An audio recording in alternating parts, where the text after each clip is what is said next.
Hello friends, आप सभी को गुड इवनिंग।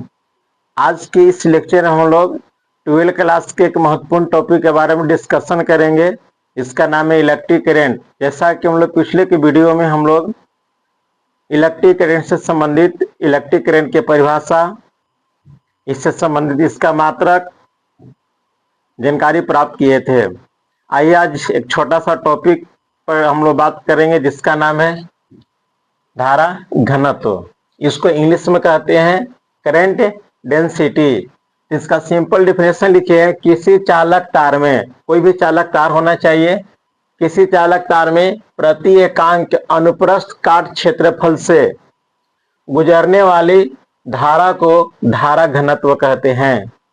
जैसे कि मान लेते हैं कोई एक चालक तार है, तो यहाँ पे जो एरिया जो बनेगा, जो तार जब काटेंगे हम लोग एक कटिंग बनेगा, तो इसी को हम लोग बोलते हैं क्रॉस सेक्शन एरिया के नाम से जानते हैं, जिसको हम लोग एस से डिनोट करते हैं। और क्रॉस सेक्शन एरिया को हम लोग हिंदी में कहते हैं हम लोग अनुप्रस्थ काट क्षेत्रफल के नाम से हम लोग जानते हैं। तो क्रॉस सेक्शन एरिया से कितना धारा प्रवाह होगा प्रति एकांक समय में, इसी घटना को नाम दिया गया धारा घनत्व कहते हैं, जिसे हम लोग जे वेक्टर से सूचित करते हैं, क्योंकि एक वेक्टर क्वांटिटी होता है, इसका परिणाम दिशा दोनों होता है। तो परिभाषा आप लोग याद के लिए रहिएगा, किसी चालक तार में प्रति एकांक अनुप्रस्थ काट क्षेत्रफल से गुजरने वाली धारा को ही धारा घनत्व हम लोग कहते हैं, जिससे जे वेक्टर से सूचित करते हैं। कैपिटल जे भी लिख सकते हैं और स्मॉल जे भी लिख सकते हैं, इससे कोई प्रॉब्लम नहीं है। यहाँ पे लिखा है टाइप ऑफ करंट डेंसिटी, यानी इसका दो तरह से हम लोग अध्ययन करते हैं। पहला को हम लोग बोलते हैं औसत धारा घनत्व और दूसरा को बोलते हैं तात्क्षणिक धारा घनत्व के नाम से हम लोग जानते हैं। औसत धारा घनत्व को हम लोग बोलते हैं इंग्लिश में एवरेज करंट डेंसिटी कहते हैं, और तात्क्षणिक धारा घनत्व को इंग्लिश में कहते हैं इंस्टेंटेनियस करंट डेंसिटी के नाम से हम लोग जानते हैं। तो धारा घनत्व को हम लोग जे वेक्टर से सूचित करेंगे। इसका फॉर्मूला हो जाएगा औसत में डेल्टा आई बटा डेल्टा ए। ये त्रिभुज के जैसा दिखाई दे रहा है, इसको हम लोग डेल्टा कहते हैं। आई बटा कितना ही हो जाएगी एन कैप है। एन कैप को हम लोग बोलते हैं एकांक सदिश कहते हैं, इसको हिंदी में कहते हैं एकांक सदिश या इकाई सदिश के नाम से जानते हैं। इसको इंग्लिश में कहते हैं यूनिट वेक्टर के से नाम के हम लोग जानते हैं। याद कर रहिएगा कि एकांक सदिश को इंग्लिश में यूनिट वेक्टर के नाम से हम लोग जानते हैं।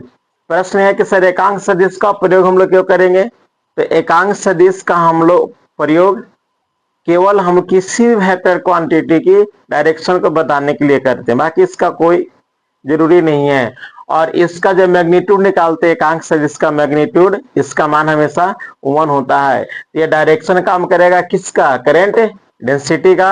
और डेल्टा आई बटा डेल्टा ए, ये बन जाएगा मैग्नीट्यूड, और मैग्नीट्यूड और डायरेक्शन क्या बन जाएगा? Vector quantity. जब इससे मोड लगा देंगे दोनों साइड में, ये वेक्टर का साइन हट जाएगा और एन कैप का मैग्नीट्यूड 1 हो जाएगा। तो धारा घनत्व का मैग्नीट्यूड बराबर सूत्र हो जाएगा औसत धारा घनत्व में J equal to delta I बटा कितना? डेल्टा ए। लिखे ना वेक्टर के रूप में लिखे हैं, स्टैंडर्ड फॉर्म है, तो आप लोग याद कर रहिएगा J vector equal to delta I बटा कितना? Delta A N cap.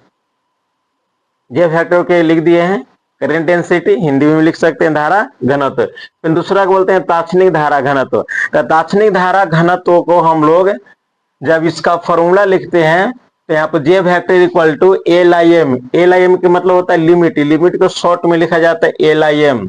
इसका जो भी फॉर्मूला कन्वर्ट करते हैं तो हम लोग एवरेज करंट डेंसिटी के द्वारा हम लोग करते हैं। तो यहाँ पे लिख देंगे लिमिट डेल्टा ए, यानी यहाँ पे जो हमें एरिया जो लेना है वायर का, क्रॉस सेक्शन एरिया जो लेना है वह लगभग 0 के करीब लेना है, 0 नहीं लेना है। जिससे मान लिया जाए कि यह वायर है, ये जो वायर है इसमें जब पासिंग करेगा करंट, तो इसी को बोलते हैं हम लोग क्रॉस सेक्शन एरिया कहते हैं। यह लगभग 0 के करीब लेना है, 0 नहीं लेना है, ये यहाँ पे कहता है। इसका पढ़ा जाता है limit delta A tends to 0। एक मतलब यह हुआ कि डेल्टा ए का मान हमें 0 के करीब लेना है, 0 नहीं लेना है। फिर यहाँ पे डेल्टा आई बटा डेल्टा ए सेम लिख देंगे, और यहाँ पे लिख देंगे एन कैप। यहाँ पे भी जो एन कैप है यह भी तुम्हारा काम करेगा एकांक सदिश का, इसको हम लोग बोलते हैं एकांक सदिश कहते हैं, जिसको इंग्लिश में यूनिट वेक्टर के नाम से हम लोग जानते हैं। यह भी एक डायरेक्शन के काम करता है।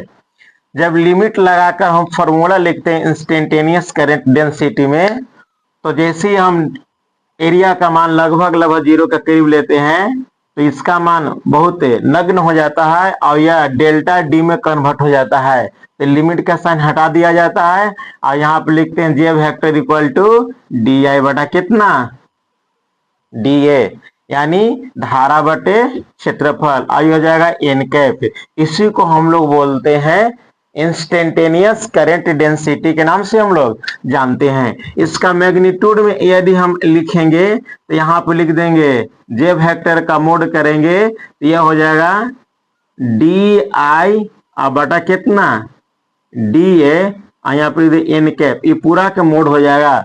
पूरा का मोड लेंगे तो इसको जब मोड से बाहर निकालेंगे तो यह बन जाएगा केवल जे बन जाएगा। इसका मैग्नीट्यूड सेम हो जाएगा, डी आई बटा कितना हो जाएगा, डी ए हो जाएगा। अब एन कैप का मैग्नीट्यूड हमेशा 1 होता है, हम यहाँ पे लिख देते हैं, आप लोग ध्यान दीजिएगा।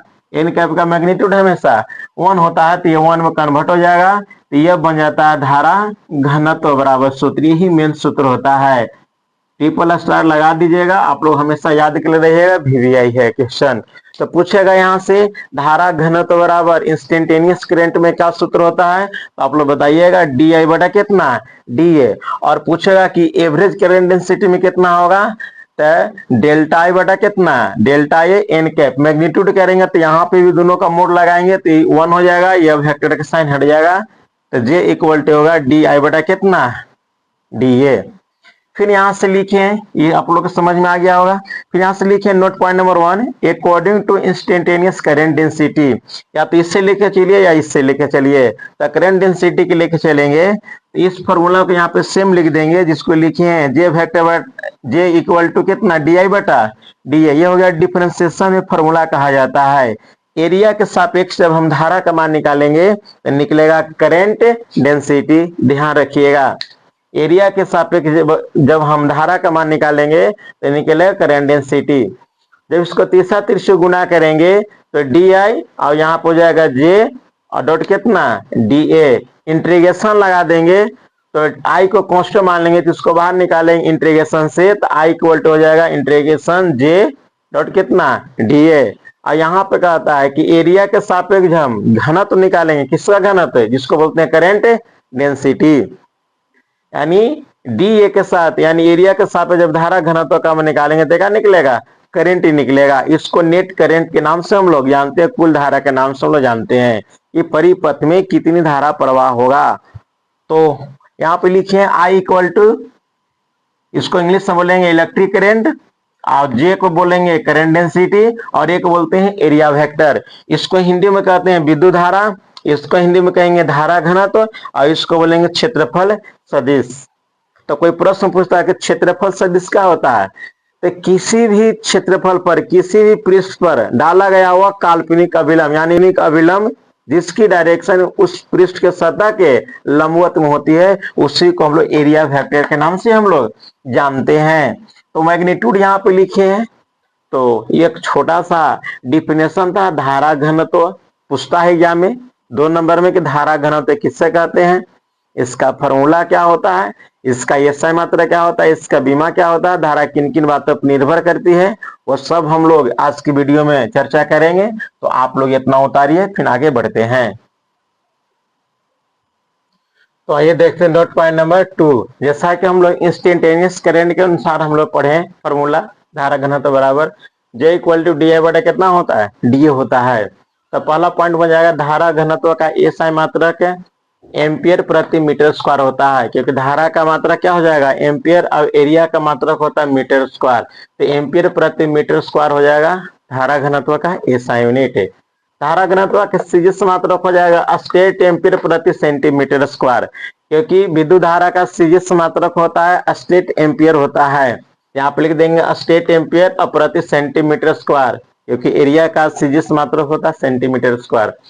फिर एक धारा घनत्व सदिश राशि है, इसमें ज्यादा नहीं याद करना है, कि क्या होता है, किस तरह होता है, किसके अनुसार होता है, आगे हम लोग देखेंगे। फिलहाल इतना याद के लिए रहिए कि धारा घनत्व कौन सी है, वेक्टर क्वांटिटी है।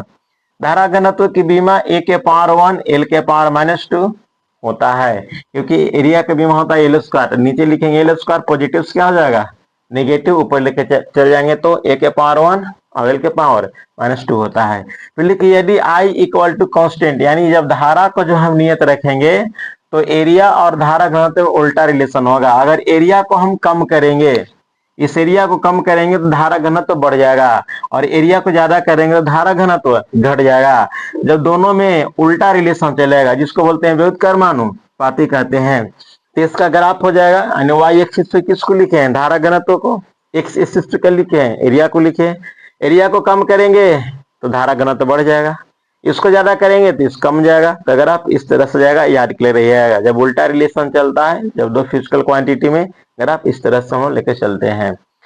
चौथा पार्ट में लिखे हैं यदि एरिया कांस्टेंट करेंगे, यहाँ पे क्या लिखे हैं, आई को कांस्टेंट लेकर चल रहे थे, तो अगर आप इस तरह चलेगा यहाँ से धारा घनत्व और एरिया में, यहाँ पे हो जाएगा यदि ये बराबर कितना होगा, कांस्टेंट हो जाएगा, ये बराबर कांस्टेंट हो जाएगा, तो जे समानुपाती कितना हो जाएगा, आई हो जाएगा। यानी धारा घनत्व तो हमेशा विद्युत धारा के सीधा समानुपाती होगा। यानी जितना करंट किसी भी कंडक्टर में फ्लो करेगा, में प्रवाहित होगा, उसके अनुसार धारा घनत्व का मान भी क्या होगा, ज्यादा होगा। तो इस दोनों में समानुपाती का रिलेशन होगा, टकराव जाएगा सरल रेखा में, एक बढ़ेगा दूसरा भी बढ़ेगा।